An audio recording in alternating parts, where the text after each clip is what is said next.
ನಿನ್ನೆ ಶೆಟ್ರಂಗಡಿಲಿ ಅಕ್ಕಿ ಬೇಳೆ ಎಣ್ಣೆ ತಂದಿದ್ದೆ, 530 ರೂಪಾಯಿ ಆಗಿದೆ. ಫಸ್ಟ್ ಹೋಗಿ ಕೊಟ್ಬಾ ಇದರಲ್ಲಿ. ಸರಿ. ಹೋಗು. ಅಪ್ಪ, ನಮ್ಮ ಮಾರ್ಕೆಟಲ್ಲಿ ರಂಗಪ್ಪಜ್ಜ ಅಂತ ಒಬ್ರಿದ್ದಾರೆ. ಅವ್ರಿಗೂ 2 ವರ್ಷದಿಂದ ಹಿಂಗೆ ಆಗಿತ್ತಂತೆ ಕಾಲು.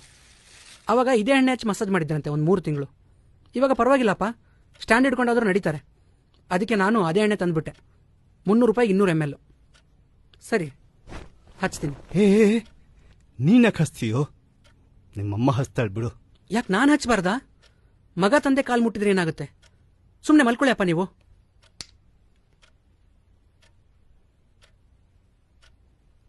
ಈ ಕಾಲು ನಮ್ಮ ಸಂಸಾರದ ಭಾರನ ಹೊತ್ತಿರೋ ಕಾಲು.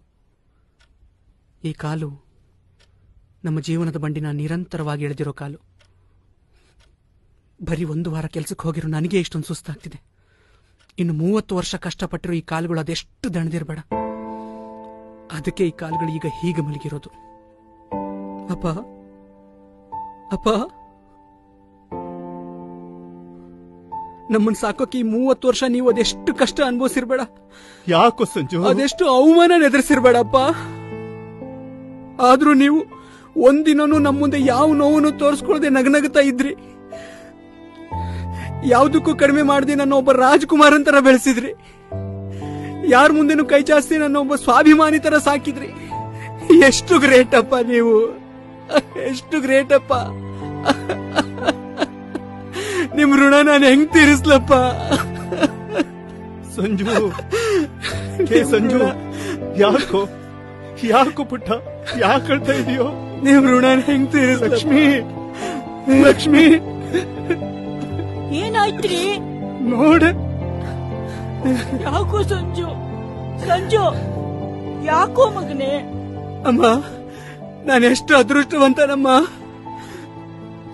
ಯಾರೋ ಒಬ್ರು ಹೇಳ್ತಾರೆ, ಅಪ್ಪ ಅಮ್ಮ ಇರೋವಾಗ ನಮಗೆ ಅವ್ರ ಬೆಲೆ ಗೊತ್ತಾಗಲ್ಲ, ನಮಗೆ ಅವ್ರ ಬೆಲೆ ಗೊತ್ತಾಗೋಷ್ಟ್ರಲ್ಲಿ ಅವರೇ ನಮ್ ಜೊತೆ ಇರಲ್ಲ ಅಂತ. ಆದ್ರೆ ನಾನೆಷ್ಟು ಅದೃಷ್ಟವಂತ ಅಂದ್ರೆ, ನೀವಿಬ್ರು ನನ್ನ ಜೊತೆ ಇದ್ದಾಗ್ಲೇ ನನಗೆ ನಿಮ್ ಬೆಲೆ ಗೊತ್ತಾಗಿದೆ. ನಾನೇನಾದ್ರೂ ಒಬ್ಬ ಚಕ್ರವರ್ತಿ ಆದ್ರೆ ಸಮಾಜ ದೃಷ್ಟಿಗೆ ನಾನೊಬ್ಬ ಚಕ್ರವರ್ತಿ, ಆದ್ರೆ ನಿಮ್ ದೃಷ್ಟಿಗೆ ಅವಾಗ್ಲೂ ನನ್ನ ಮಗನೇ. ಅದೇ ನಾನೇನಾದ್ರೂ ನಿಷ್ಪ್ರಯೋಜಕ ಆದ್ರೆ ಸಮಾಜ ದೃಷ್ಟಿಗೆ ನಾ 0, ಆದ್ರೆ ನಿಮಗೆ ಅವಾಗ್ಲೂ ನನ್ನ ಮಗನೇ. ಯಾಕೋ ಸಂಜು, ಯಾಕೋ ಏನೇನೋ ಮಾತಾಡ್ತಿದೀಯಾ? ಯಾರಾದ್ರೂ ನೋಯಿಸಿದ್ರೇನೋ? ನಾನ್ ಸಣ್ಣವನಿದ್ದಾಗ ನನಗ್ ಹೊಟ್ಟೆ ತುಂಬಾ ತಿನ್ಸಿ ನೀವು ಅರೆ ಹೋಟೆಲ್ ಮಲ್ಗಿದ್ರಿ. ದೇವಸ್ಥಾನದಲ್ಲಿ ಮಂಗಳಾರತಿ ತಗೊಂಡಿರೋ ಕೈನ ಮೊದಲು ನನ್ನ ತಲೆ ಮೇಲಿಟ್ಟು ಆಮೇಲೆ ನಿಮ್ ತಲೆ ಮೇಲೆ ಇಟ್ಕೊಂಡ್ರಿ. ಹಬ್ಬ ಬಂದಾಗ ನನಗ್ ಹೊಸ ಬಟ್ಟೆ ತೊಡಿಸಿ ನೀವು ಹಳೆ ಬಟ್ಟೆ ತೊಟ್ಕೊಂಡ್ರಿ. ಸಾಲ ಸೋಲ ಮಾಡಿ ಹೊಟ್ಟೆ ಬಟ್ಟೆ ಕಟ್ಟಿ ನನ್ನ ಓದಿಸಿದ್ರಿ. ಅಂದ್ರೆ ನೀವು ಜೀವನ ಪೂರ್ತಿ ಬರೀ ನನ್ನ ಬಗ್ಗೆನೇ ಯೋಚನೆ ಮಾಡಿದೀರಾ. ಆದ್ರೆ ನಾವು ಮಕ್ಕಳು ಮಾತ್ರ ಯಾಕೆ ನಿಮ್ ಬಗ್ಗೆ ಯೋಚನೆ ಮಾಡಿದ್ರೆ ಯಾರ್ಯಾರ ಬಗ್ಗೆನೂ ಯೋಚನೆ ಮಾಡ್ತೀವಿ, ಯಾರ್ಯಾರ ಬಗ್ಗೆನೂ ಯೋಚನೆ ಮಾಡ್ತೀವಿ. ಇಲ್ಲಪ್ಪ, ನಾನಿನ್ಮೇಲೆ ನಿಮಗೆ ಕೊಡ್ಬೇಕಾಗಿರೋ ಪ್ರೀತಿ ಎಲ್ಲೂ ಪೋಲಾಗಲ್ಲ. ನಾನ್ ನಿಮ್ಮನ್ನ ರಾಜರಾಣಿ ತರ ನೋಡ್ಕೋತೀನಿ. ಸಾರ್ಥಕ ಆಯ್ತಪ್ಪ, ಸಾರ್ಥಕ ಆಯ್ತು ನಾನು ನಿನಗೆ ಜನ್ಮ ಕೊಟ್ಟಿದ್ದು. ಇನ್ಮೇಲೆ ನನಗೆ ಈ ಕಷ್ಟ ಯಾವತ್ತೂ ಬರಲ್ಲ, ಬರಲ್ಲ. ನಾನು ನಿನಗೆ ಹೇಳ್ಬೇಕಾದ್ ಏನೂ ಇಲ್ಲ ಕಣ ಸಂಜು. ಆದ್ರೆ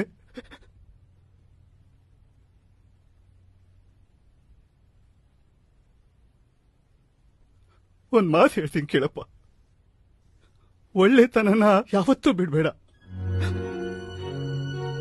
ಅದೇ ನಮ್ಮನ್ನು ಕಾಪಾಡೋದು ಕಣ ಸಂಜು,